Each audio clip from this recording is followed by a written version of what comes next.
이 세상 모든 질환에 대해 알아본다. 저는 모르는 게 없는 아라. 저는 세상 모든 것이 궁금한 우리예요. 우리야, 콩팥이라고 들어봤어? 에이, 나를 뭘로 보고 그래? 콩팥 신장 맞지? 오, 많이 공부하고 있네.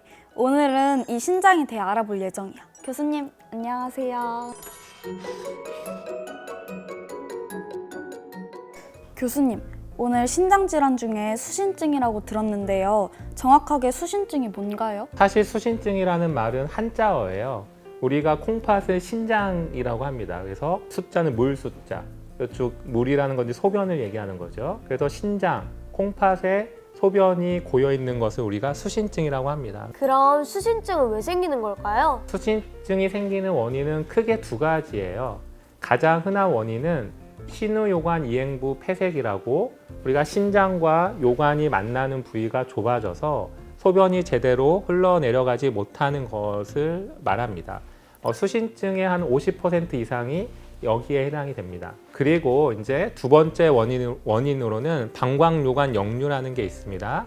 이건 소변이 방광에서 신장 쪽으로 거꾸로 흐르는 걸 말하는 거예요. 그래서 원래는 소변이 신장에서 만들어져서 요관을 통해서 방광으로만 내려가는 일방 통행이어야 되는데 오히려 반대로 방광에 있는 소변이 신장으로 역류를 하게 되면 아무래도 그 역류한 소변이 신장 안에 고여 있게 되잖아요. 그래서 이제 수신증이 생길 수가 있는 것이죠. 방광 요관 역류에 의해서 생기는 수신증은 전체 수신증의 10% 미만 정도에 불과해요. 원인이 정말 여러 가지가 있네요. 수신증이 생겼을 경우에 증상은 어떻게 나타나나요? 수신증의 대부분은 엄마 배 안에 있을 때 태아 때 발견이 돼요. 그래서 임신을 하면 산전 초음파라고 초음파 검사를 누구나 다 하거든요. 그래서 초음파를 통해서 태아 때 이미 수신증이 진단이 되기 때문에 대부분은 증상이 없는 경우가 많아요. 하지만 이제 아이가 자라면서 역류화 시기에는 수신증 때문에 요로 감염도 발생을 할 수 있고 또 아이가 어느 정도 크면 수신증이 있으면 옆구리 통증 같은 게 또 생길 수가 있습니다. 가끔 이제 보호자분이 물어보는데 소변량이 줄거나 소변 볼 때 아이가 뭐 불편한 증상이 있다고 하는데 이런 것들은 사실 수신증과는 크게 상관이 없습니다. 그럼 수신증이 의심되면 병원에서는 어떻게 확인하나요? 태어나서 가장 먼저 해보는 검사는 일단 초음파 검사입니다. 근데 초음파 검사는 방사선 노출도 없고 검사할 때 아이를 뭐 재워야 할 필요도 없기 때문에 가장 우리가 먼저 시행을 해보게 됩니다. 처음 시행한 초음파에서 수신증의 정도에 따라서 그 다음에 뭐 1개월 간격이나 아니면 6개월 간격으로 이제 정기적으로 초음파 검사를 또 하게 되죠.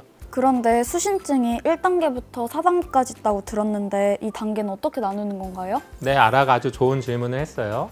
우리가 수신증을 1단계에서 4단계로 나누는데 신장 안에 소변이 지나가는 그 통로를 심배라는 부분과 신우라는 부분으로 나눕니다. 이 심배랑 신우가 팽창된 정도에 따라서 1단계에서 4단계로 나눌 수가 있어요. 1단계와 2단계는 아주 경미한 상태로 가운데 신장의 가운데에 있는 신우 부분만 이제 팽창된 것을 말하는 거고 경미한 수신증은 대부분 2세 이전에 자연적으로 좋아져요. 하지만 신장의 가운데 신우뿐만 아니라 신장의 가장자리에 있는 심배까지 팽창된 상태를 우리가 3단계 또는 4단계라고 합니다. 특히 4단계 수신증은 심배 팽창이 너무 심해서 신장 조직이 압력을 받아 신장 기능까지 영향을 받을 수가 있어요. 단계별로 신장이 얼마나 영향을 받는지가 다르네요. 그럼 치료는 어떻게 하나요? 수술이 필요한가요? 신우요관 이행부 폐색에 의해서 수신증이 생긴 경우는 일단은 자연적으로 좋아질 수 있기 때문에 두고 보는 것이 우선이에요. 수신증 1단계, 2단계처럼 경미한 정도는 대부분이 2세 이전에 저절로 다 좋아집니다.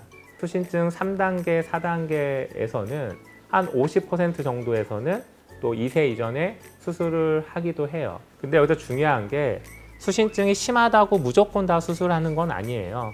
일단은 지켜보다가 수신증이 점점점 심해지거나 핵의학 검사라는 이제 추가 검사를 해서 신장 기능이 안 좋게 나온다거나 또는 요로 감염이나 옆구리 통증 같은 증상이 자꾸 이제 생기게 되면 그때 수술을 하게 됩니다. 수신증 4단계에서도 한 20%, 30%에서는 가연 호전돼서 좋아지는 경우도 있다고 해요. 근데 이제 나머지 70%, 80%에서는 수술을 하게 되는데 수신증 정도가 아까 제가 신우랑 신배가 팽창된다고 했는데 그 팽창된 정도가 점점점 심해지면 우리가 수술을 결정을 하게 되고 이제 신장 기능 검사, 핵약 검사를 했더니 신장 기능이 떨어져 있으면 그러면 우리가 바로 또 수술을 하게 됩니다. 그럼 수술은 어떻게 하나요?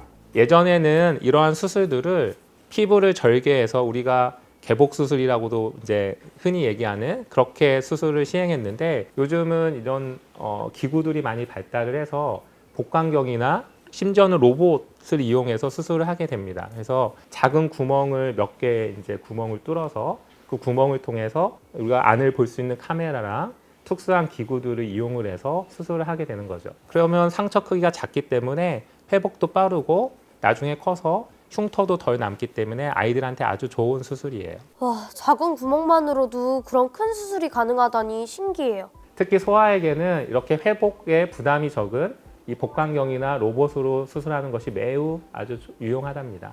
오늘 수신증에 대해서 자세히 알게 되었어요. 교수님 소중한 정보 감사합니다. 친구들, 오늘 배운 거 잘 기억하고 다음 시간에 또 만나요. 안녕.